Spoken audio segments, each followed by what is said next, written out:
Skelanimals, it's a wonderful afterlife. It's always a little chilly when you're dead, but for Kit, the winter especially made her miss her fur. It was December 1st, over a month past Halloween, the one day of the year that celebrated all things spooky, Kit and her friends included. She would have to wait 10 months and 30 days till her favorite day came around again, and that, especially in the midst of the freezing cold winter, might as well have been forever. "This bites," she muttered. An icy gust of wind knocked a clump of snow from a tree branch and directly onto her head. Diego overheard her as he flew by and paused to land on her headstone. "I always migrate south for the winter." But Kit shook her head, flopping down in the snow, but then jumping up again as it chilled her to the bone. "I don't think cats migrate. I might just hibernate instead." Migration, hibernation, that's not what winter's all about. Kit and Diego turned to see Pen dancing toward them across the ice, skating along on his bony feet with a long knit scarf wrapped around his neck. They stared at him as he executed a few twirls and figure eights before skidding to a stop in front of them. Pen always seemed awfully upbeat for someone who lived in a cemetery. "Winter," Pen continued, "is about fun." Pen grabbed a spare gravestone, ran up a hill, and then sledded down on the granite slab in a rush of wind and snow. His bones rattled when he slammed into a tree at the bottom of the hill, but he just shook it off and hopped right back up.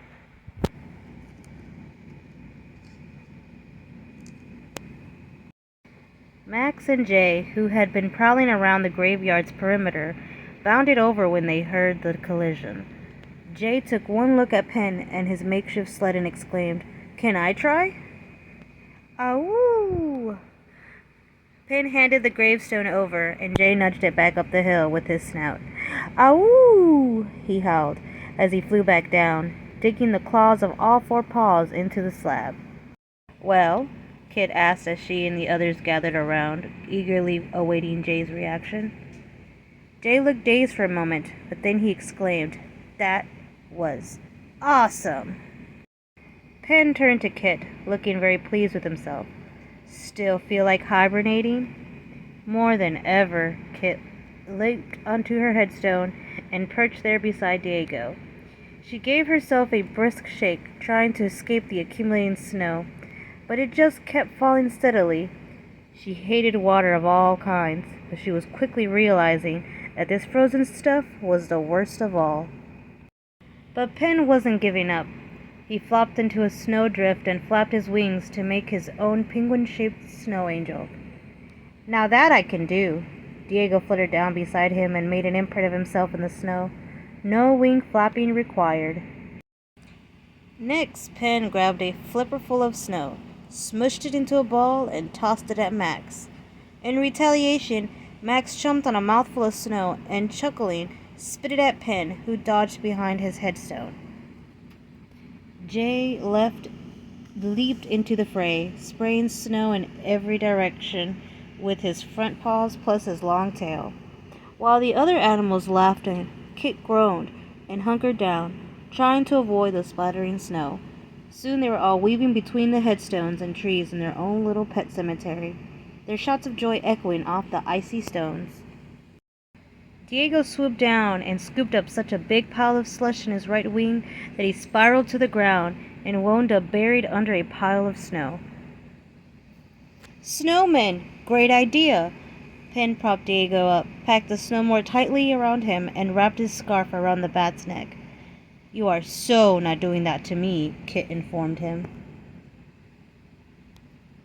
As Diego poked each wing out of his covering of snow and then flapped his way out, the penguin quickly rolled two big balls of snow and balanced one on top of the other.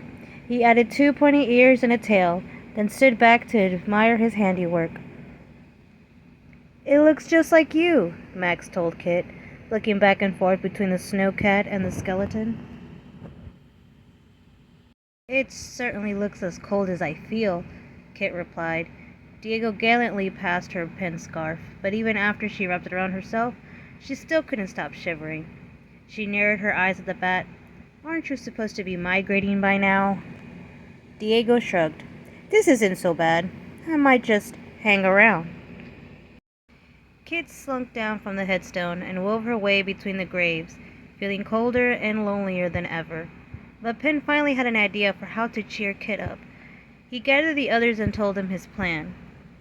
They all scattered to do their part, while Kit kept wandering further and further away from them into the dark, wintry woods. I needed this hat for you to match the scarf, Penn told her, pulling a fuzzy cap over her ears. She was sure that with the fun they were having they had forgotten all about her, but suddenly she heard the pitter-patter of paws and the flap of wings and formally webbed feet behind her. I found these boots that some kid left behind, Max said gruffly, holding her front paw as he helped her climb into the fleece-lined boots. I sewed these mittens, Jay added, holding out a lavender pair. And I, Diego announced, unfurling a wing to reveal a steaming hot mug, made you a cup of hot chocolate. Now that she was bundled from head to toe, Kit was finally starting to feel warm. She cupped the hot cocoa between her paws as she took a sip. She closed her eyes and finally smiled. More than the warm clothes and hot drink, she knew it was her friend's thoughtfulness that had really warmed her up. She felt her heart glowing with happiness, but all she said was, "Maybe I won't hibernate after all." "Yay!" cheered her friends, jumping up and down.